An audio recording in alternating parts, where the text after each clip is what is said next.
In 2009, one of the most devastating auto accidents in New York State history occurred on the Tacoma State Parkway. Diane Schuler had just left the campground she'd been vacationing at with her family and was heading back to her home in Long Island.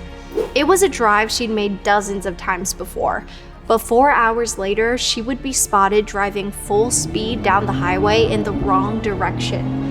It was a tragedy of unmatched capacity with multiple lives lost, and the question still remains over a decade later. What was wrong with Aunt Diane? On the afternoon of July 26, 2009, Warren Hance saw he had an incoming call from his 36-year-old sister, Diane Schuler. Diane had taken his 3 daughters along with her own family on a camping trip, and that morning they were scheduled to drive back home. When he answered, he was surprised when he didn't hear his sister's voice on the other end. Instead, the voice belonged to his 8-year-old daughter, Emma, who sounded panicked. Emma worriedly explained to her dad that Aunt Diane was having trouble seeing while driving, and she wasn't speaking clearly.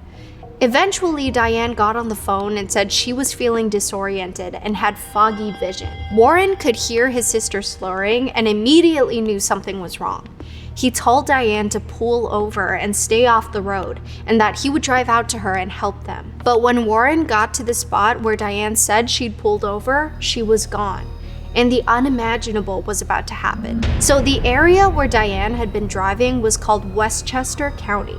Westchester had a pretty decent driving record and hadn't seen a major vehicle accident since the 30s, when a bus veered off an embankment and took 20 lives. Unfortunately, that 75-year streak of good luck was about to come to an end that day. But let's go back to the morning of the 26th.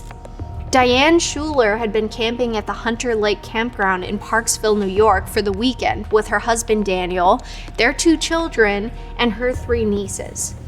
On the morning of July 26th, the family had woken up and got ready to head home. Diane left with her minivan around 9 a.m. with all of the children in tow. Piled in the van was her 5-year-old son Brian, her 2-year-old daughter Erin, and her 3 nieces, 8-year-old Emma, 7-year-old Allison, and 5-year-old Kate. The group was squashed into her brother Warren's red Ford minivan, while her husband Daniel followed behind in a truck with the family dog. For the most part, the road trip had started off without a hitch. They did their various road trip traditions of stopping at McDonald's for breakfast, as well as their usual gas stations for potty breaks and snacks. As the minivan made its way down the New York Thruway, Diane called her brother to let him know that traffic was getting bad and they'd be getting home later than they expected. But while Diane was reporting heavy traffic, other drivers along the New York Thruway were calling 911 to report some troubling things they were seeing.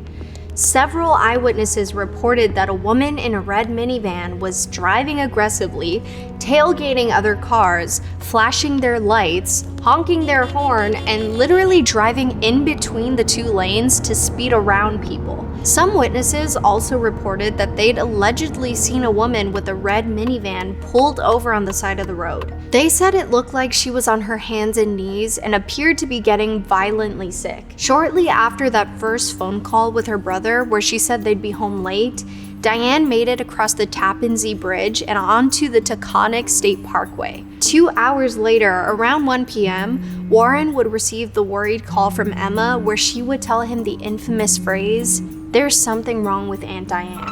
This would become the title of the documentary about the case, which put Diane's life under a microscope to be examined as a possible explanation behind those final hours of what happened that day. Panicked, he called Diane's phone multiple times but never got a response. Diane had either accidentally or intentionally left her phone on the side of the road near the rest stop. After that, everything we know is pieced together from eyewitness accounts and evidence, because no one would be able to contact anyone in the van to figure out exactly what was going on.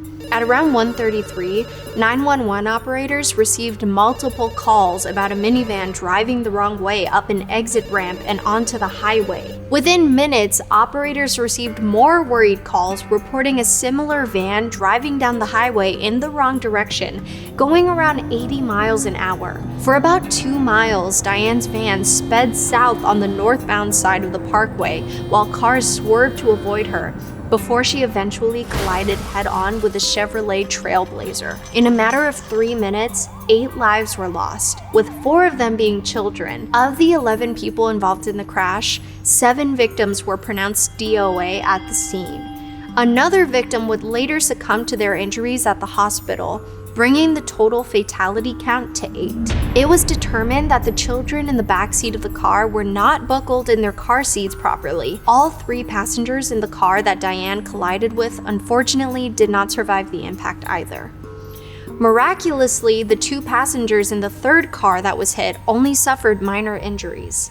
Diane's 5-year-old son, Brian, as well as one of her nieces, initially made it out of the crash alive.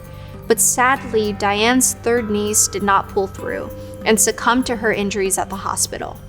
Brian suffered severe head trauma and broken bones and was the only survivor from the minivan, but he remembered nothing from the accident. The first people on the scene of the crash were the drivers who witnessed the accident.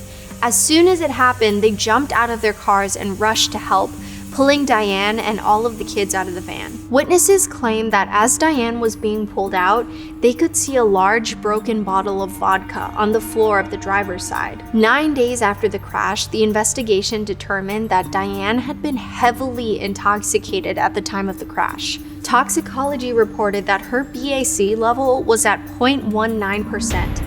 Nearly double the legal limit. That's around 10 drinks worth, and nearing blackout status. Another 6 grams of alcohol was sitting in her stomach, still yet to be absorbed.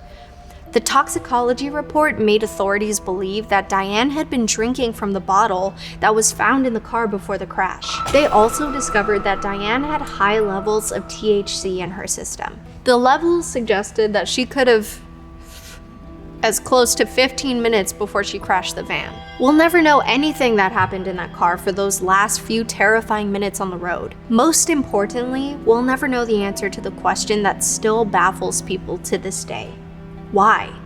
Why would she do that? The reports of the substances in Diane's system lined up pretty well with the eyewitness accounts of Diane on the road. Her erratic driving, pulling over to be sick, and inability to think and see clearly all pointed to dangerous levels of intoxication. But despite the overwhelming evidence that pointed to a DUI, Diane's family insisted there must have been some mistake. Diane was described as a PTA supermom, and she would never do anything to intentionally endanger the life of her kids. Daniel said she didn't even drink during the whole trip, and drinking that much was not like Diane. And other people backed him up too. Several employees who'd interacted with Diane along the various stops on her trip supported Daniel's claims. One employee even said they had a long and coherent conversation with Diane while she waited for her order. So if she really was sober during those parts of the day, that would mean that she had to have started pounding the booze after she'd made these stops. One theory that started to develop was that Diane was self-medicating because she had a bad toothache. She was allegedly seen rubbing her jaw periodically throughout the day and complaining of pain.